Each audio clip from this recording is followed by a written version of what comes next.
Good evening, board.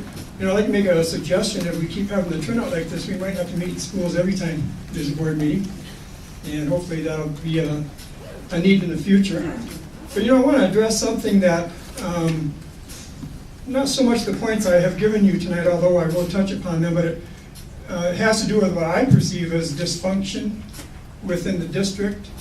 And when there's dysfunction in the home, you really have to look at the parents as to what's going on there. Just like when there's dysfunction in the district, we have to look at the leadership.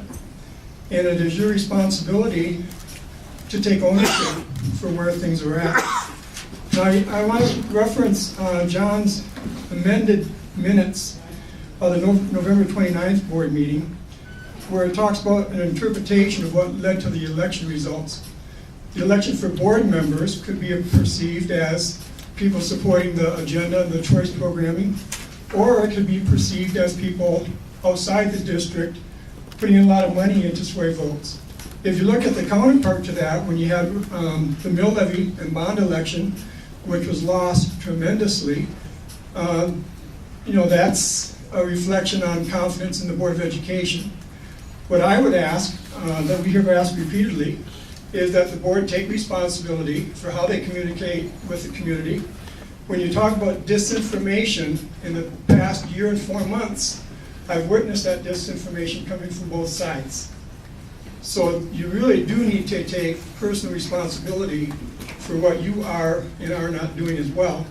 Last point I'd like to make, prior to the election, you guys kept touting the positive relationship between the union and the Board of Education. Then all of a sudden, there's something wrong with the union.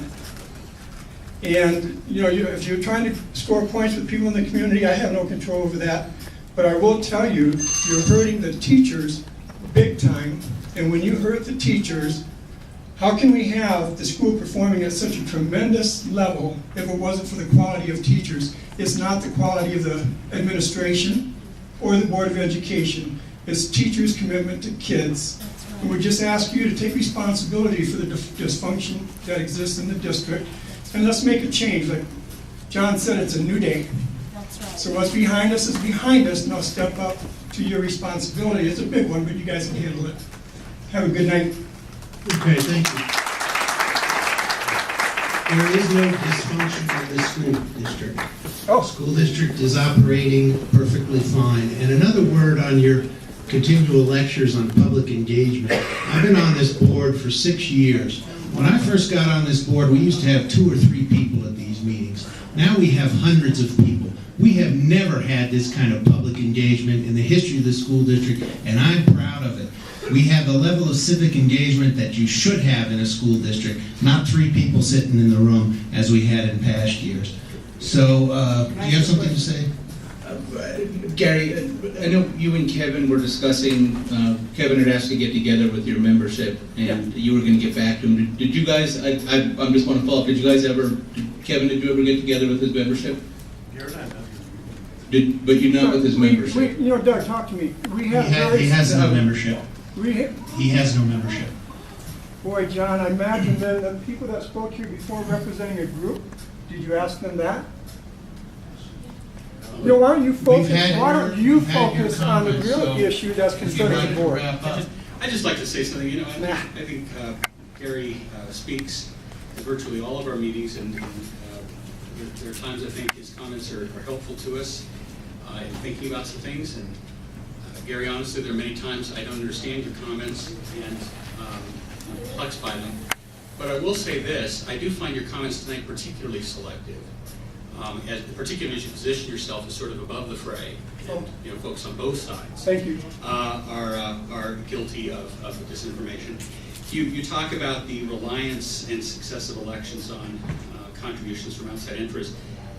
You don't talk about the fact that some of the candidates received heavy contributions from prior administrators in this district.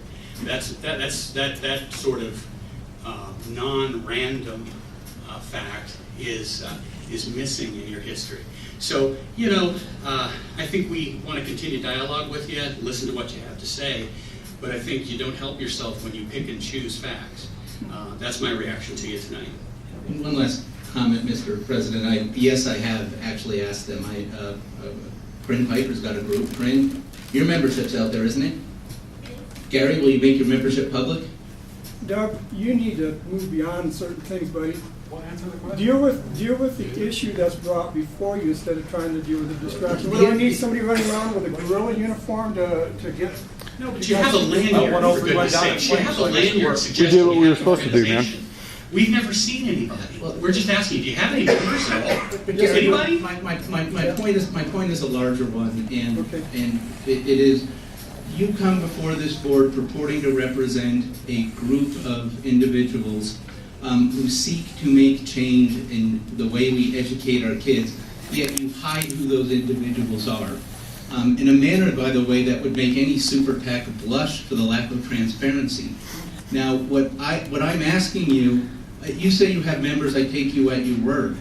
I think you need to release who those members are, because right now you're acting in such an opaque manner that I think it calls into question your message.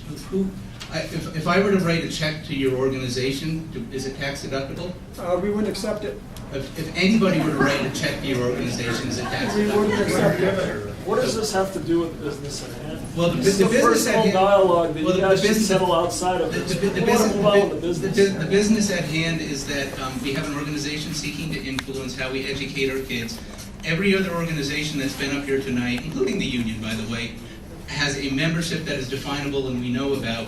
Gary represents an organization that we know nothing about, and I think that in the sense of openness and transparency, we should know something about them. Did you get up and talk about your membership, or did you just give comments? I got up and well, matter of fact, you only recognize me as an individual, so whether I represent an organization or not. Who cares what he's wearing? Let's move on. Let's move on. Our next speaker is Sharcy Russell.